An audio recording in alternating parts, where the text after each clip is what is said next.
পুরুষ মানুষের কখনো শান্তি থাকে না, নিত্য নতুন সমস্যা আর ভিন্ন ভিন্ন পরিকল্পনা নিয়ে বাঁচতে হয়। পুরুষদের জীবন গল্পের মতো সহজ নয়।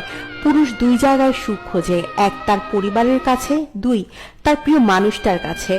ছেলেরা সব পারে, কিন্তু তাদের ব্যথাগুলো কাউকে দেখাতে পারে না। তাদের কষ্টগুলো কিছুটা দেওয়াল শুনে আর কিছুটা আয়না দেখে। পুরুষ কখনো কান্না করে না, যদিও করে সেটা নিজের জন্য নয়, হয়তো পরিবারের জন্য, হয়তো প্রিয় মানুষটার জন্য।